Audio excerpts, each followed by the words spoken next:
Good morning everyone. Plasma science academy की online classes में आपका स्वागत है।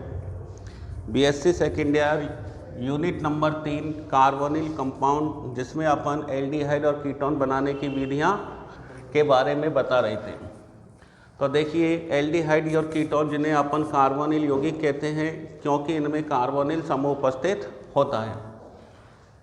तो अपन ने एक तो रोजेनमुंड अपचयन बता दी थी, एल्कोहलों का विहाइड्रोजनीकरण बता दिया था, एल्कोहलों का ऑक्सीकरण भी बता दिया था, और RMGX से एल्डिहाइड और कीटोन कैसे बनाए जाते हैं वो भी अपन ने बता दिए थे। इसके बाद में आता है अब कार्बोक्सिलिक अम्लों से।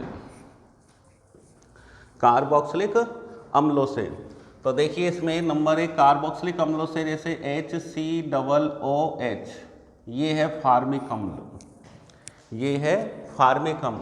यदि अपन फार्मिक अम्ल के कितने अणु ले, 2 अणु ले, HCOOH, और इसको उत्प्रेरक MnO मैग्नस ऑक्साइड की उपस्थिति में 300 डिग्री सेंटीग्रेड ताप पर यदि गर्म करते हैं, तो देखो, यदि अपन ने अम्ल फार्मिक अम्ल लिया है तो फार्मएल्डिहाइड बनेगा, एसिटिक अम्ल लिया है तो एसिटेल्डिहाइड बनेगा, और यदि फार्मिक अम्ल और एसिटिक अम्ल दोनों मिक्स लेंगे तो फार्मिक अम्ल लेंगे तो फार्मएल्डिहाइड बनेगा, एसिटिक अम्ल लेंगे तो एसीटोन बनेगा, और फार्मएल्डिहाइड और एसिटिक अम्ल दोनों लेंगे तो एसिटेल्डिहाइड बनेगा।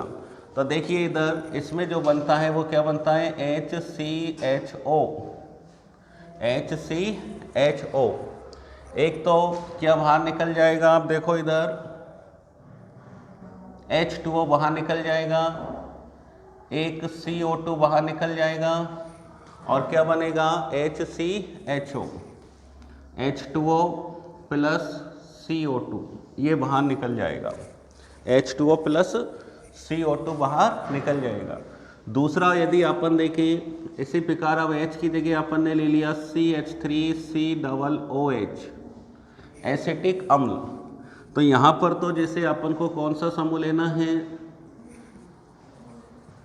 CO समूह वाला, ठीक है। अब यदि अपन ने एसिटिक अम्ल ले लिया, एसिटिक अम्ल, फिर इसको उल्टा करके लिखो HOCOCH3, वही MnO Magnus oxide 300 degree centigrade ताप पर क्या बाहर निकल जाएगा, वही H2O बाहर निकल जाएगा। इस बार इसमें H2O बाहर निकल जाएगा, ये लो, CO2 बाहर निकल जाएगा, और क्या बनेगा, CH3COCH3 एसीटोन बनेगा, और क्या बाहर निकल गया, H2O प्लस CO2। इसी प्रकार अगर अपन ने तीसरा, ये तो अपन ने पूरा फार्मिक एसिड लिया, तो फार्मिक एसिड के 2 अणुओं में से फार्मएल्डिहाइड बनता है 1 अणु, या एसिटिक अम्ल है लिया तो एसीटोन बनेगा। अब माना अपन ने दोनों मिक्स कर दिए, अपन ने CH3COOH, अपन ने एसिटिक अम्ल भी ले लिया, और एक ले लिया अपन ने फार्मिक अम्ल HCOOH, ये अपन ने क्या ले लिया, फार्मिक अम्ल। तो एक तो क्या बाहर निकल गया, H2O बाहर निकल गया, एक क्या बाहर निकल जाएगा, CO2 बाहर निकल जाएगा। अब आप देखो क्या बना, MnO और 300 डिग्री सेंटीग्रेड ताप, तो क्या बना, CH3COH, क्या नाम है इसका, एसिटेल्डिहाइड CH3CHO, और क्या बाहर निकल गया, H2O प्लस CO2। तो ये तो है कार्बोक्सिलिक अम्लों से। दूसरा जो पॉइंट आता है वो है कैल्शियम लवणों से, कार्बोक्सिलिक अम्लों के कैल्शियम लवणों से। जैसे कैल्शियम फार्मेट, अपन कैल्शियम लवण की जगह बेरियम लवण भी ले सकते हैं, जैसे बेरियम फार्मेट, ठीक है। कैल्शियम भी द्विसंयोजी धन आयन है और बेरियम भी द्विसंयोजी धन आयन है, तो कैल्शियम फार्मेट ले सकते हैं, कैल्शियम एसीटेट ले सकते हैं। इसी प्रकार बेरियम फार्मेट ले सकते हैं, बेरियम एसीटेट ले सकते हैं। तो उनके शुष्क लवणों को जब गर्म किया जाता है तब भी कार्बोनिल यौगिक बनते हैं। अब अपन देखो इधर, जैसे अपन हेडिंग डाल देता हूँ कार्बोक्सिलिक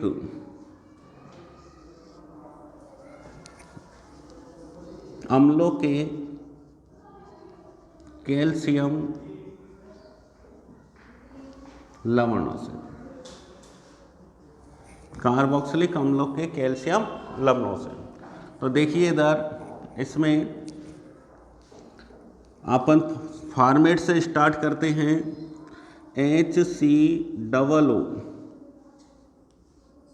HCOO, ये फॉर्मेट का सूत्र होता है HCOO माइनस, लेकिन कैल्शियम द्विसंयोजी धनायन है इसलिए मैंने 2 बार लिखा है, तो ये कैल्शियम फॉर्मेट का सूत्र बन गया, क्योंकि HCOO के ऊपर होता है माइनस और कैल्शियम के ऊपर होता है +2, तो कैल्शियम मैग्नीशियम बेरियम के ऊपर होता है +2 होता है, तो इसका जो फॉर्मूला बनेगा तो ये 2 कहाँ जाएगा, यहाँ पर, तो ये बन जाएगा HCOO का होल ट्वाइस और ये बन जाएगा Ca। तो इसलिए कैल्शियम फॉर्मेट का सूत्र बनता है, तो HCOO को अपन 2 बार लिखते हैं। कितनी बार लिखेंगे, 2 बार लिखेंगे। और यहाँ कैल्शियम, अगर सोडियम फॉर्मेट लिखते तो HCOO लिखते, क्यों, क्योंकि Na का जो पावर है ये ऑक्सीडेशन नंबर कितना है, +1, तो इसका है -1 और इसका है +1, तो अगर ये ऑक्सीडेशन नंबर सेम रहता है तो मिलाकर लिख दिया जाता है, वरना सूत्र ऐसे ही बनता है। अगर एल्यूमिनियम होता तो Al का कितना होता है, +3, तो इसका होल थ्राइस आता, फिर कितना आता, होल थ्राइस। अब देखो इधर, अगर इसको अपन यदि गर्म करते हैं तो गर्म करने पर क्या होता है,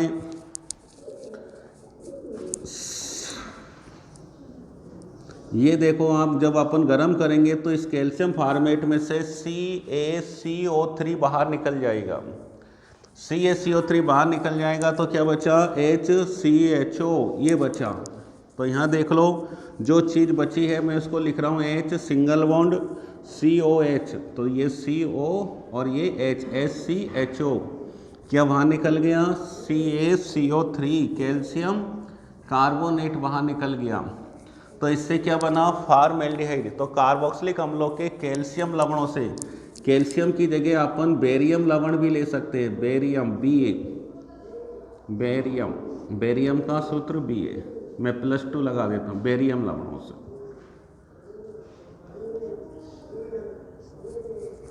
तो बेरियम लेंगे तो BaCO3 बाहर निकल जाएगा। अब अपन तीनों बना रहे, तो यहाँ अगर अपन ने इसी प्रकार देखो कैल्शियम फॉर्मेट लिया तो फॉर्मेल्डिहाइड बना, कैल्शियम एसीटेट H की जगह अगर अपन CH3 लेते हैं तो CH3 यूँ लिख देता हूँ, चलो COO ऐसे भी लिख सकते हैं, कोई ज़रूरी नहीं है कि खोल कर लिखे, खोल कर लिखना चाहो तो ऐसे भी लिख दो, CH3 COO और ये Ca। इसको अपन गर्म करेंगे तो देखो CaCO3 बाहर निकल जाएगा, ये लो, ये CaCO3 बाहर निकल गया, तो वही देखो आप H था, यहाँ पर H था तो मैंने H लिख दिया। अब दोनों HO के स्थान पर CH3 है, तो यहाँ पर आ जाएगा CH3CO CH3 एसीटोन और बाहर निकल जाएगा CaCO3। अगर माना अपन ने तीसरा नंबर लिया CH3 COO CH3 COO Ca calcium acetate. अब अपन ने जैसे इनमें फार्मिक एसिड लिया तो फॉर्मेल्डिहाइड बना, एसिटिक एसिड लिया तो एसीटोन बना और दोनों का मिक्सचर लिया तो एसीटेल्डिहाइड बना। इसी प्रकार यहाँ देखो, अगर अपन ने लवण केवल फॉर्मेट लिया तो फॉर्मेल्डिहाइड बना, एसीटेट लिया तो एसीटोन बना और दोनों को मिक्स लेंगे तो क्या बन जाएगा, एसीटेल्डिहाइड। तो आप देखो CH3 COO ये हो गया। अगला ले ले तो ये कैल्शियम एसीटेट ये हो गया, कैल्शियम फॉर्मेट ले लो, ये HCOO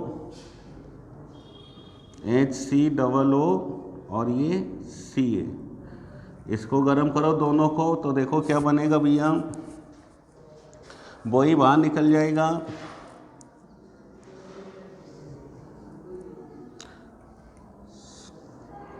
CaCO3 इसमें से बाहर निकल जाएगा, CaCO3 इसमें से बाहर निकल जाएगा।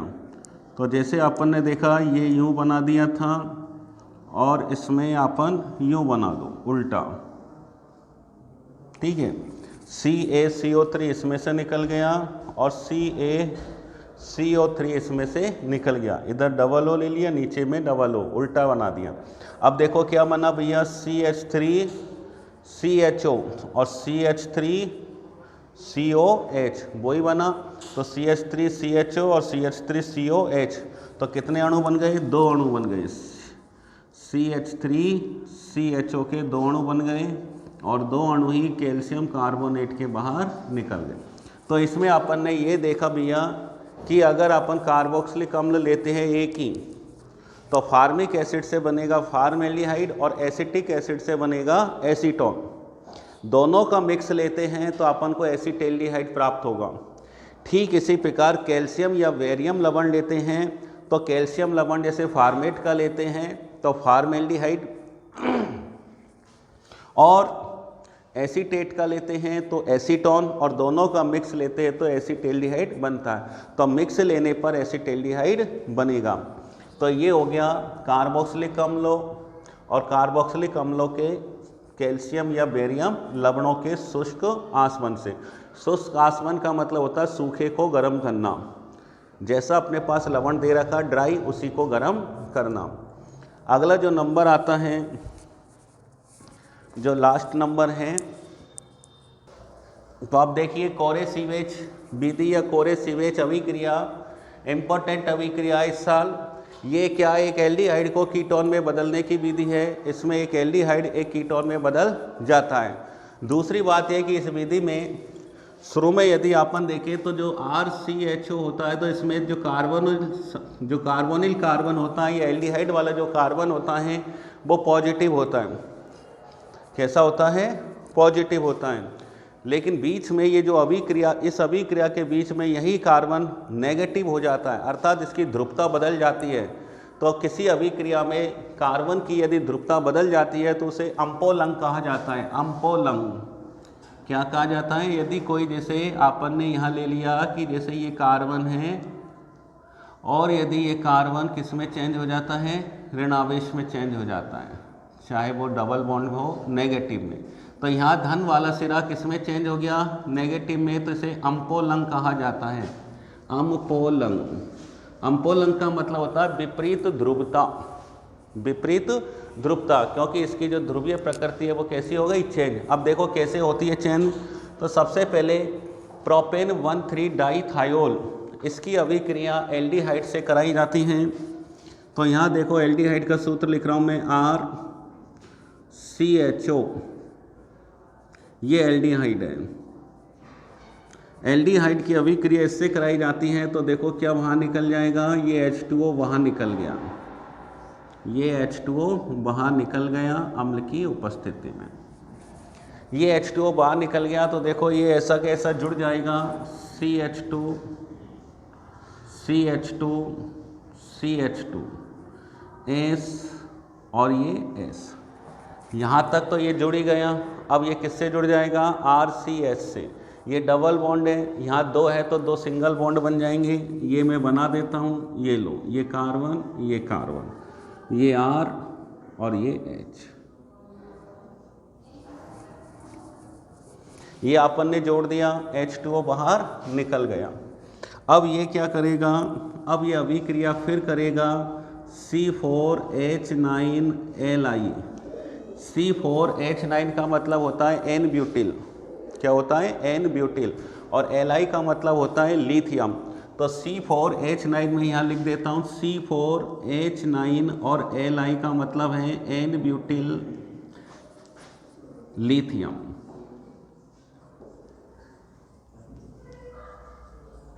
N butyl lithium. तो अब इसकी अभिक्रिया एन ब्यूटिल लिथियम से होगी C4H9 और Li से। तो क्या होगा, ये जो H है ये, तो ये तो किसमें निकल जाएगा बाहर, C4H10, ये बाहर निकल जाएगा, ये बाहर निकल जाएगा। C4H10 का मतलब होगा जब ये एन ब्यूटिल है तो एन ब्यूटेन कहलाएगा। क्या कहलाएगा ये? N butane. भाई एन ब्यूटिल माना तो ये एक H जुड़ गया तो ब्यूटेन, तो एन ब्यूटेन बाहर निकल जाएगा। और बताइए Li धातु जो होता है, चाहे वो Li हो, सोडियम हो, पोटेशियम हो, उसके ऊपर कौन सा चार्ज होता है? प्लस। तो ये जो Li है वो इस कार्बन से जुड़ जाएगा, और जब ये कार्बन से जुड़ जाएगा तो यहाँ देखो CH2 CH2 CH2 S और ये S।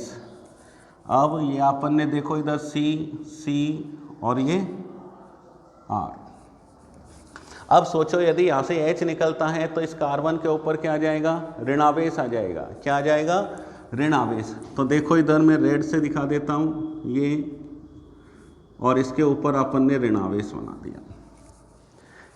लेकिन यहाँ H नहीं आता है तो कौन जुड़ जाएगा? Li। Li के ऊपर क्या होता है?